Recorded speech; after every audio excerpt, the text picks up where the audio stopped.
Assalamualaikum warahmatullahi wabarakatuh. Di video ini kami akan membahas satu bab dalam buku Statistika Multivariat, di mana pada bab pertama terdapat bab metode dan distribusi sampling. Dalam bab ini ada beberapa poin penting. Yang pertama yaitu pengertian populasi dan sampel. Yang kedua ada metode penarikan sampel. Yang ketiga kesalahan penarikan sampel atau sample error. Yang keempat ada distribusi sampel rata-rata dan proporsi. Lalu yang terakhir ada distribusi sampel, selisih rata-rata dan proporsi. Sebelumnya, kami dari kelompok 1, kelas akuntansi C 2019, kelompok kami beranggotakan 3 orang. Yang pertama ada Serintan Maria Sihombing, yang kedua ada Kiki Yusnita Sari Ritonga, dan yang terakhir ada Hari Purnadi Sipayung. Masuk pada materi yang pertama yaitu pengertian populasi dan sampel. Populasi adalah kumpulan dari semua kemungkinan orang-orang, semua benda dan ukuran lain yang menjadi objek perhatian atau kumpulan seluruh objek menjadi perhatian. Populasi dibagi menjadi dua. Yang pertama ada populasi terbatas atau finite, adalah populasi yang unsurnya terbatas berukuran N. Yang kedua ada populasi tidak terbatas, adalah suatu populasi yang mengalami proses secara terus-menerus sehingga ukuran N menjadi tidak terbatas perubahan nilainya. Lalu ada sampel. Sampel merupakan bagian dari populasi. Dengan menggunakan sampel, maka dapat diperoleh satu ukuran yang dinamakan statistik. Sampel juga dibagi menjadi dua. Yang pertama ada sampel probabilitas, yang merupakan suatu sampel yang dipilih sedemikian rupa dari populasi sehingga masing-masing anggota populasi memiliki probabilitas atau peluang yang sama untuk dijadikan sampel. Lalu yang kedua ada sampel non-probabilitas, merupakan suatu sampel yang dipilih sedemikian rupa dari populasi sehingga setiap anggota tidak memiliki probabilitas atau peluang yang sama untuk dijadikan sampel. Selanjutnya ada metode penarikan sampel. Metode penarikan sampel dibagi menjadi dua. Yang pertama sampel probabilitas dan yang kedua sampel non-probabilitas, di mana metode penarikan sampel probabilitas adalah suatu metode yang memberikan kesempatan sama terhadap anggota populasi untuk menjadi sampel. Lalu yang kedua, metode penarikan sampel non-probabilitas adalah setiap anggota populasi memiliki probabilitas yang sama atau kebalikan sampel probabilitas. Metode sampel probabilitas dibagi menjadi tiga. Yang pertama ada penarikan sampel acak sederhana, lalu yang kedua penarikan sampel acak terstruktur, yang terakhir ada penarikan sampel cluster atau cluster sampling. Lalu sampel non-probabilitas dibagi menjadi tiga juga. Yang pertama ada penarikan sampel secara sistematis atau systematic random sampling. Yang kedua ada penarikan sampel kuota atau kuota sampling. Lalu metode yang terakhir penarikan sampel purposive atau purposive sampling. Nah, untuk pengertian metode penarikan sampel tersebut, yang pertama ada penarikan sampel acak sederhana, yaitu pengambilan sampel dari populasi secara acak tanpa memperhatikan strata yang ada dalam populasi dan setiap anggota memiliki kesempatan yang sama untuk dijadikan sampel. Yang kedua ada penarikan sampel acak terstruktur, dikenal juga dengan stratified random sampling. Penarikan sampel ini digunakan untuk populasi yang mempunyai anggota atau unsur yang tidak homogen. Penarikan sampel acak terstruktur dilakukan dengan membagi anggota populasi dalam beberapa subkelompok yang disebut strata, lalu suatu sampel dipilih dari masing-masing stratum. Yang ketiga ada penarikan cluster, yaitu teknik memilih sampel dari kelompok unit-unit yang kecil dari sebuah populasi yang relatif besar yang tersebar luas. Anggota dalam setiap cluster tidak bersifat homogen, berbeda dengan anggota dengan penarikan terstruktur. Anggota cluster mirip dengan anggota populasi namun dalam jumlah yang lebih kecil. Yang keempat ada penarikan sampel sistematis, yaitu teknik pengambilan sampel berdasarkan urutan dari anggota populasi yang telah diberi nomor urut. Lalu yang kelima ada penarikan sampel kuota, yaitu pengambilan sampel dari populasi yang mempunyai ciri-ciri tertentu sampai jumlah atau kuota yang diinginkan. Tujuan penarikan sampel kuota adalah untuk memperbaiki keterwakilan seluruh komponen dalam populasi. Maksud dari keterwakilan ini supaya seluruh karakteristik dalam populasi dapat terwakili dan tergambarkan dengan baik. Lalu yang keenam ada penarikan sampel purposif, yaitu penarikan sampel dengan pertimbangan tertentu. Pertimbangan tersebut didasarkan pada kepentingan atau tujuan penelitian. Penarikan dengan sampel purposif dibagi menjadi dua. Yang pertama ada convenience sampling, yaitu penarikan sampel berdasarkan keinginan penelitian sesuai dengan tujuan penelitian.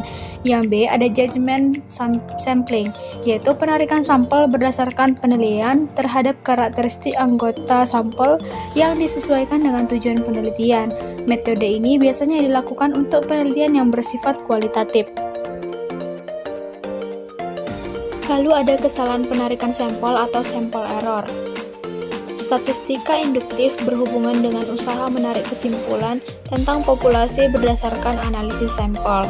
Oleh sebab itu, indikator dari sampel yaitu statistik diharapkan sama dengan indikator populasi yaitu parameter. Beberapa metode dapat digunakan mulai dari yang mendekati parameter. Kesalahan penarikan sampel adalah perbedaan antara nilai statistik dengan nilai parameter dari populasi. Selanjutnya ada distribusi sampel rata-rata dan proporsi. Yang pertama, distribusi rata-rata sampel. Artinya yaitu suatu distribusi probabilitas yang terdiri atas seluruh kemungkinan rata-rata hitung sampel dari suatu ukuran sampel tertentu yang dipilih dari populasi dan probabilitas terjadinya dihubungkan dengan setiap rata-rata hitung sampel. Dengan mengetahui nilai rata-rata sampel atau X dan standar deviasi atau S, suatu sampel serta dengan mentransformasikannya pada persamaan Z.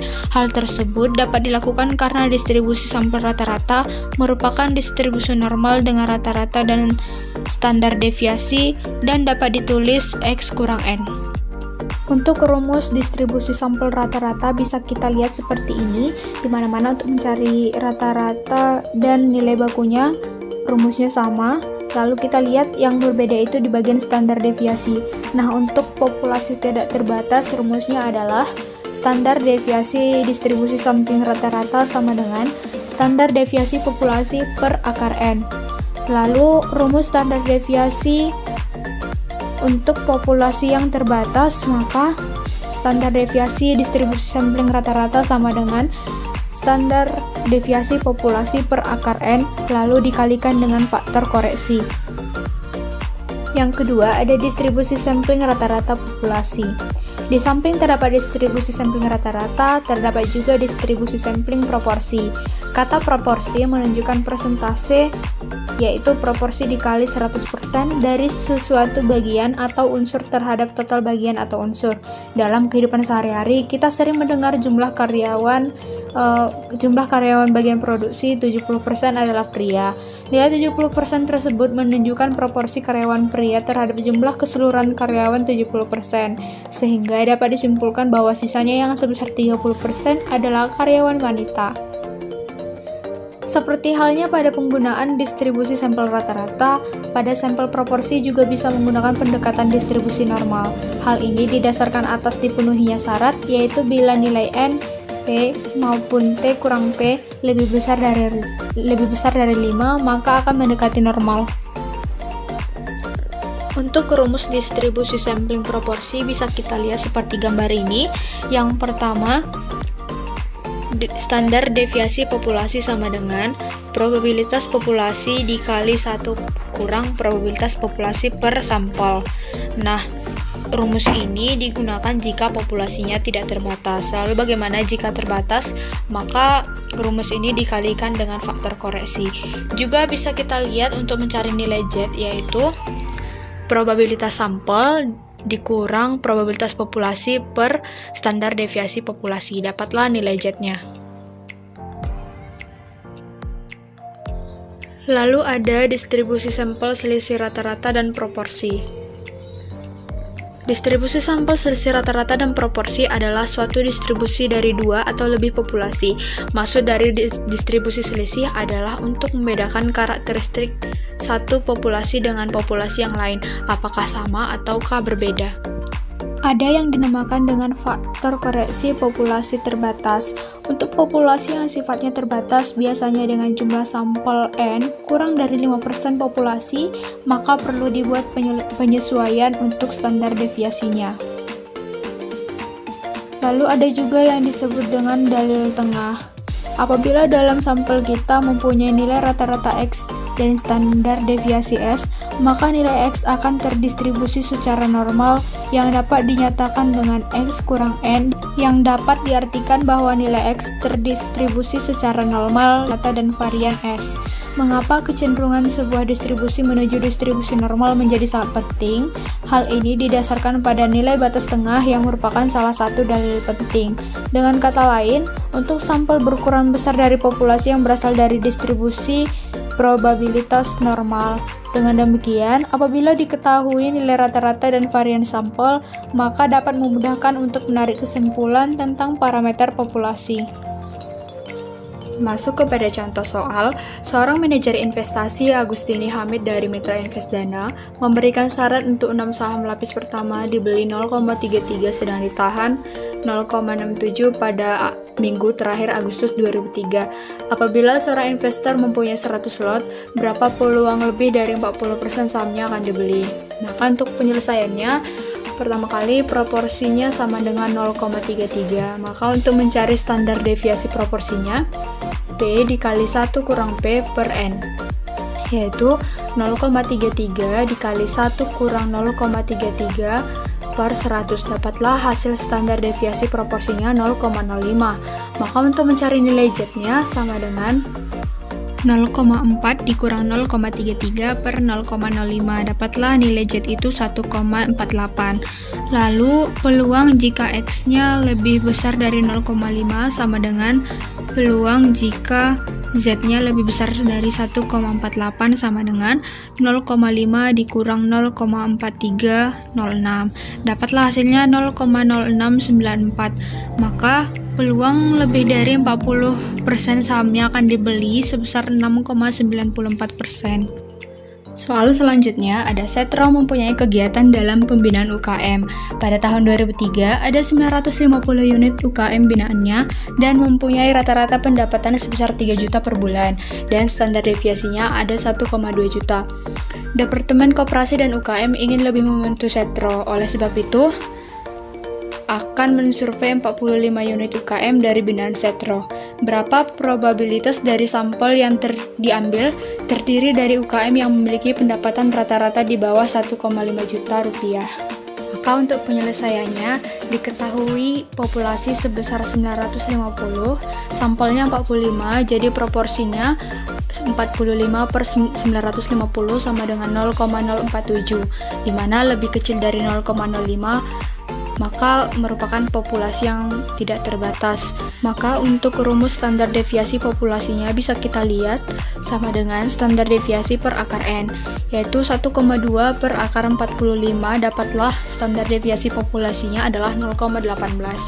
Nilai Z-nya adalah 1,2 dikurang 1,5 per 0,18. Hasilnya adalah min 1,68. Peluang untuk X lebih kecil dari 1,5 sama dengan peluang Z lebih kecil dari min 1,68, yaitu 0,5 dikurang 0,4535, dapatlah hasilnya 0,0465. Jadi peluang sampel di bawah 1,5 juta adalah 4,65%. Sekianlah pembahasan dari kelompok kami mengenai metode dan distribusi sampling. Terima kasih.